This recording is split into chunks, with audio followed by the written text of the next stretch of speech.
कौन है वो इंपॉर्टेंट टॉपिक जो हमारे एग्जाम में पूछे जाते हैं? ये हमारी सरदर्दी बनी पड़ी है। जितने भी टॉपिक आज मैं आपको बताने वाला हूं, ये सारे के सारे बोर्ड एग्जाम में आने वाले हैं। विलेन हमारे इस एनसीईआरटी के अकॉर्डिंग 8 मार्क्स का पूछा जाता है।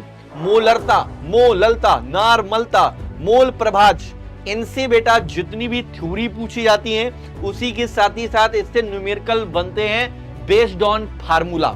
इतना टॉपिक अगर आप पढ़ लेते हो तो हमारी फिजिकल तैयार हो जाती है। फिजिकल में क्वेश्चंस जितने भी बनेंगे इनसे बाहर तो होंगे ही नहीं। ये टॉपिक तो आपके एग्जाम पेपर में, एग्जाम हॉल में आपको देखने को मिलेंगे ही मिलेंगे।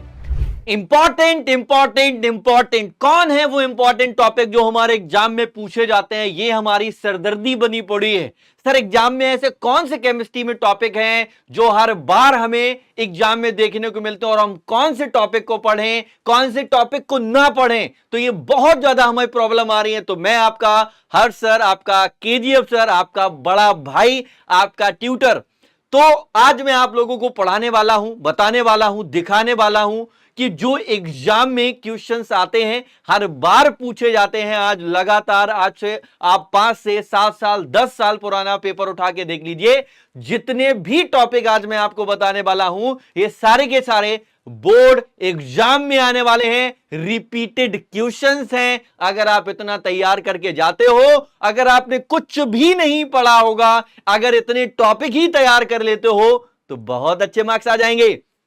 तो चलिए देर किस बात का, शुरुआत करते हैं आज के पिटारे में। आपका क्या क्या वो टॉपिक है, हमें एक्साइटमेंट हो रही होगी। सर इंपॉर्टेंट टॉपिक बता रहे हैं तो इंपॉर्टेंट बता ही दीजिए, वो खजाना है दे ही दीजिए, जिससे हमें सारी की सारी वो गुप्त बातें, एग्जामिनर की बातें पता चल जाएं। तो आइए शुरू करते हैं। पहली बात, पहली सारी की सारी क्या बातें हो सकती है? सर आपको पता होगा कि आप 2026 में आप अपने एग्जाम देने वाले हैं और इस एग्जाम में हर वो इंपॉर्टेंट, हर वो टॉपिक, हर वो क्वेश्चंस मैंने आपको बताने की कोशिश की है। सर शुरुआत करते हैं पहले चैप्टर फिजिकल से, जो कि विलेन है। विलेन हमारे इस एनसीईआरटी के अकॉर्डिंग 8 मार्क्स का पूछा जाता है, जिसमें कि हमारे पास मोलरता, मोललता, नारमलता, मोल प्रभाज, इनसे बेटा जितनी भी थ्योरी पूछी जाती है उसी के साथ ही साथ इससे न्यूमेरिकल बनते हैं बेस्ड ऑन फार्मूला। राउल्ट का नियम, हेनरी का नियम, ये तो डेफिनेशन पूछी जाती हैं। इनके बेस्ड न्यूमेरिकल भी देखने को एग्जाम में मिलते हैं। बहुत बढ़िया। आगे देखते हैं अणुसंख्य गुणधर्म। जो अणुसंख्य गुणधर्म होते हैं, ये इनसे हर बार क्वेश्चन, अगर एग्जाम में बिलियन चैप्टर से इनसे क्वेश्चन नहीं बन रहा है भाई, तो ये सोच लो पेपर ही रद्दी था। इसका मतलब हर बार पूछा जाता है। एक सेट में आपके यूपी के 7 सेट में से हर सेट में मैक्सिमम क्वेश्चन मिलता है। मतलब ये तो मान ही लो एक ना एक पेपर में तो हर 100% हाँ पूछा ही जाता है सर, है ना? पूछा ही जाता है। ठीक है ना भाई? पूछा ही जाता है। सारा का सारा मामला एकदम सेट है ना? बहुत बढ़िया। जैसे हमारे पास है वाष्प दाब का अपेक्षिक अवनमन, सर क्वथनांक में उन्नयन, हिमांक में उन्नयन, परासरण दाब, और उसी के साथ ही साथ व्युत्क्रम परासरण एग्जाम में ही पूछा जाता है। सर इतना तैयार कर लिया, बिलियन चैप्टर एकदम मक्खन है। सर आगे देखते हैं, हमारे पास है विद्युत रसायन। अगर हम देखें तो ये आपका 7 मार्क्स का पूछा जाता है। इसमें से आप लोगों को क्या याद रखना? चालकत्व, विशिष्ट चालकत्व, तुल्यांकी चालकता, मोलर चालकता, कोलराउस नियम, विद्युत यानी कि इलेक्ट्रोड में हो। सर यहां पर अगर तुल्यांकी चालकता, मोलर चालकता है, यहां पर इनसे भी कभी कभी न्यूमेरिकल देखने को मिला है। ठीक है भाई? अब यहां पर आ जाओ, विद्युत रासायनिक श्रेणी तो बहुत टाइम से हटा हुआ है, लेकिन क्वेश्चन में कभी कभी देखने को मिल जाता है। अगर आप एनसीईआरटी के सिलेबस देखोगे तो नहीं है। फिलहाल में 4-5 लाइनिंग है, 1 लाइनर क्वेश्चंस बनते हैं, देख लीजिएगा। ठीक है ना? इसी के साथ ही साथ मानक इलेक्ट्रोड विभव, मानक हाइड्रोजन इलेक्ट्रोड, सेल का ईएमएफ यानी कि सेल का विद्युत भागबल, यहां से आप लोगों को क्वेश्चंस न्यूमेरिकल मिलेंगे। निरपेक्ष समीकरण से क्वेश्चन मिलेंगे न्यूमेरिकल। अब आ जाते हैं सेल। सेल हर बार पूछा जाता है, जैसे प्राइमरी, द्वितीयक, है ना? प्राइमरी हो सकता है, द्वितीयक हो सकता है। उसी के साथ ही साथ कभी कभी डायरेक्टली क्वेश्चन आ जाता है, पूछ सकता है, कह देगा कि बताइए हमारे पास सेकेंडरी सेल है या सीसा संचायक सेल है, चार्जिंग डिस्चार्जिंग की डायरेक्ट रिएक्शन पूछ लेता है। सर एकदम इजी है। आगे हमारे पास आता है रासायनिक बलगतकी। सर रासायनिक बलगतकी को अगर हम ध्यान से देखें 7 मास का एग्जाम में पूछा जाता है। सर कोटि क्या है, आणविकता क्या है, शून्य कोटि की अपक्रिया प्रथम कोटि, इनसे बेटा आपको न्यूमेरिकल मिलता है, इनसे डायरेक्टली डेरिवेशन खूब कराया सर, एकदम जमा जमा के बोर्ड पे मैंने कराया है। आभासीय कालोक अपक्रिया अर्धायु, इससे डायरेक्टली न्यूमेरिकल बनते हैं सर, एकदम इजी है सर। ताप गुणांक यहां से भी कभी कभी न्यूमेरिकल बन जाते हैं, है ना। और संगठ्य सिद्धांत वगैरह जो पढ़ाया जाता है उससे भी कभी कभी क्वेश्चन देखने को मिले। इतना टॉपिक अगर आप पढ़ लेते हो तो हमारी फिजिकल तैयार हो जाती है। फिजिकल में क्वेश्चंस जितने भी बनेंगे इनसे बाहर तो होंगे ही नहीं, ये टॉपिक तो आपके एग्जाम पेपर में, एग्जाम हॉल में आपको देखने को मिलेंगे ही मिलेंगे। हमारे पास आता है इनऑर्गेनिक का पहला chapter D and F block. Sir D and F block में अगर हम जाते हैं, ये हमारे पास 6 अंक का पूछा जाता है। इसमें आप डी एंड एफ ब्लॉक के सारे लक्षण पढ़ लीजिए।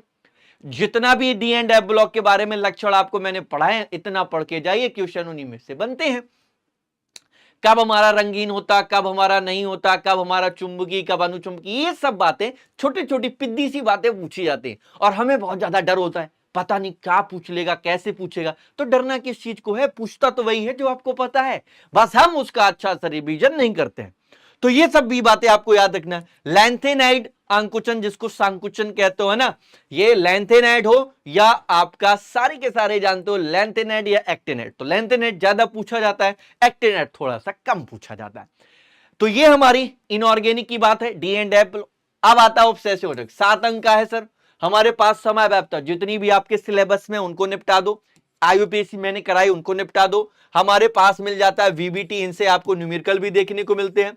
सीएफटी बेटा, क्या बेटा सीएफटी, इनसे भी आपको न्यूमेरिकल देखने को मिलते हैं। वर्नर सिद्धांत, इतना अगर पढ़ के चले गए आपका तैयार है उपसेचक यौगिक, आपको बिल्कुल टेंशन नहीं लेनी है।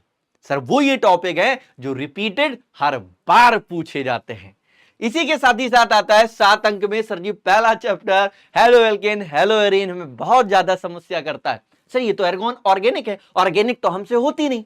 तो ऑर्गेनिक के लिए भी मैंने बहुत सारी अच्छी चीजें बताई हैं, धीरे धीरे सब बताता रहूंगा। सबसे पहले वो ये नेमिंग रिएक्शन आपकी है जो हेलो एल्केन से बनती, बोर्ज बुज फिटेक, है ना बेटा, फिटेक डार्जेन हुंसडीकर हेलो फॉर्म सेंड में, ये वो रिएक्शन है जो लगातार पूछी जाती। सर SN1 SN2 इलेक्ट्रॉन स्नेही प्रतिस्थापन एथिल ब्रोमाइड क्लोरोबेंजीन और क्लोरोफॉर्म। सर इनसे ही बेटा क्या होता है जब, कैसे प्राप्त करोगे, कैसे प्राप्त करोगे, तो यहां से भी ये क्वेश्चन बनते हैं। ठीक है, तो ये वो क्वेश्चन है जो इन्हीं टॉपिक से ये वाले क्वेश्चन बनते हैं, ये ध्यान देना। सर आगे आता है अल्कोहल फिनोल ईथर 7 अंक, सर विलियमसन रायमंड टीमन कोल्बे, तो ये वो रिएक्शन है जो हर बार रिपीटेड है नेमिंग की। सर अल्कोहल की आईयूपीएससी में बता दो, फिनोल डाइएथिल ईथर, तो जितना ये पार्ट है यहां से भी आपका क्या होता है जब, और आप लोग कैसे प्राप्त करो, क्या बेटा कैसे प्राप्त करोगे, तो कैसे प्राप्त करोगे ये भी आप लोगों को याद रखना, प्राप्त करोगे, कैसे प्राप्त करोगे, क्लियर है। तो ये वो बातें हैं जो बहुत ज्यादा पूछी जाती। सर इसी के साथ अल्कोहल फिनोल ईथर के बाद एल्डिहाइड कीटोन कार्बोक्सिलिक एसिड, काफी बड़ा चैप्टर साबित होता है। इसी के साथ ही साथ हम देखेंगे तो हमारे पास ये वो रिएक्शन है जो नेमिंग है जो हर बार रिपीटेड है। सर एल्डोल, कैनिजारो, एचवीजेड, क्लीमेंसन, कार्बोक्सिलीकरण, एफ्ट्रिकरण और सिमेट रिएक्शन। अगर इतना पढ़ लेते हो तो नेमिंग रिएक्शन इनमें तो हर बार पसंद है सर। अगर हम देखते हैं फॉर्मल्डिहाइड, एफ्टल्डिहाइड, एसीटोन, फॉर्मिक एसिड, बेटा इतने टॉपिक के साथ ही साथ डायरेक्टली पूछ सकता है कि बताइए कि हमारा जो एसीटोन है बनाने की विधि बता दीजिए तथा उनके 4 समीकरण लिख दीजिए, रासायनिक समीकरण दे देगा, कुछ भी पूछ ले। सर अगर ये टॉपिक आपको अच्छे से आते हैं तो क्या होता है जब और कैसे प्राप्त करोगे, ये तो रिएक्शन इन्हीं से टॉपिक से ही बननी है। हमें बहुत ज्यादा डराया जाता है, हर गली मोहल्ले का टीचर डराएगा केमिस्ट्री बहुत हार्ड है। भाई साहब कहां से हार्ड है, अगर हमें टॉपिक की हर एक बात पता चल जाए तो उन्हीं में से ये रिएक्शन बनती हैं और ये सबसे ज्यादा हमारे भाइयों को डराती है। बट ऐसा नहीं है, मैं एक एक बात पढ़ा के जाऊंगा, इस बार कुछ नहीं छोड़ने वाला। लेकिन लोगों का काम क्या है सर? डराना। आपको नहीं डरना, मुझे पता है, आपसे ज्यादा भरोसा मुझे है, आपको डरना बिल्कुल नहीं है। सर उड़ा दोगे, आप उड़ा दोगे ना? Yes sir. आगे बताइएगा सर, आपका आता है 6 अंक में एमीन, एकदम सस्ता और बिल्कुल बकवास चैप्टर सर। यहां पर कार्बेल एमीन, हाफमैन, सिमिट, ये हमारे पास वो रिएक्शंस हैं जो बार बार रिपीटेड है। सर एथिलेमीन, एनिलीन, यहां पर इससे भी आप लोगों को क्या होता है जब ये रिएक्शन, और कैसे प्राप्त करोगे, ठीक है भैया, कैसे प्राप्त करोगे, तो ये आपको याद रखना है। ठीक है सर, आगे देखो, जैवड़ु, ये खत्म सर। जैवड़ु में आते हैं सर, किस में आते हैं? जैवड़ु में देखते हैं बेटा 7 अंक, ग्लूकोज, फ्रक्टोज, हार्मोन, ज्यूटेरॉन। देखो ग्लूकोज फ्रक्टोज के बेटा इनके आप लोग गुण पढ़ लो, संरचना देख लो। क्या बेटा? संरचना पढ़ लो। ये तो आप लोगों को गुण, संरचना ये सब पता होना चाहिए, गुण भी पता होना चाहिए, संरचना भी पता होना चाहिए। इसी के साथ पेप्टाइड बंध, विटामिन, प्रोटीन का विकृतिकरण, ये हर बार एग्जाम में दे ही देता है। क्लियर है भाई? सारा सिलेबस का डिस्कशन हो गया। अब हमारे पास एक मन में और सवाल, हमारे पास वो कौन सी नेमिंग रिएक्शन होंगी जिनको हम बार बार पढ़ते हैं भूल जाते हैं? कौन कौन पढ़े, कौन कौन ना पढ़े? ऐसी कौन सी नेमिंग रिएक्शन है जो एग्जाम में हर बार मिलती है? अगर हम देख लेंगे काम हो जाएगा। सर याद कर लो, ये एग्जाम में आने वाली मोस्ट इंपॉर्टेंट नेमिंग रिएक्शन होगी जो आपको 2026 में देखने को मिलेंगी। ये ओपन चैलेंज है गुरु हमारा। ठीक है भाई, देखो पहला सर जी बोचफिटेक, Friedel Crafts, Cannizzaro, carbylamine, aldol, Claisen, आपका क्या बेटा? बेंजोइन, संगनन, Perkin, Reimer Tiemann, Etard, Hofmann, bromide, Sandmeyer, Rosenmund, नाइट्रीकरण, विलियमसन संश्लेषण, ओजोनीकरण, या इसको आप लोग ओजोनी अपघटन या गाटरमान कोच एल्डिहाइड। आगे देखो सर, इसके बाद आगे अगर हम बढ़ जाते हैं तो एक हमारे पास है डाइएजोटीकरण, स्टीफन अपक्रिया, क्लीमेंसन, हाफमैन, सिमेट, कोल्बे सिमेट, क्लेजन, युग्मन, क्लेजन सिमेट, है ना बेटा? हुंसडीकर, आपका बेटा next bolt Kishner, Hopman, mustard, और आपका कोनॉट, फिंकलेस्टाइन, गाटरमान, एचवीजेड, हमारा फ्राइड पूर्ण विन्यास, और नेक्स्ट आ जाता है आपका फ्रैंकलैंड, कोल्बे विद्युत अपघटन, फिटेक अपक्रिया।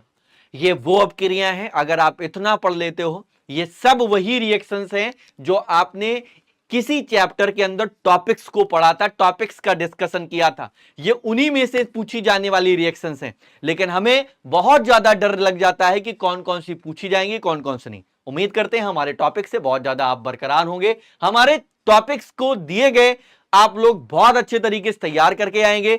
सारे टॉपिक्स वो होंगे जो इंपॉर्टेंट होते हैं। ठीक है मेरे भाई, तो उम्मीद करते हैं आपको बहुत मजा आया होगा इन टॉपिक्स को देखकर।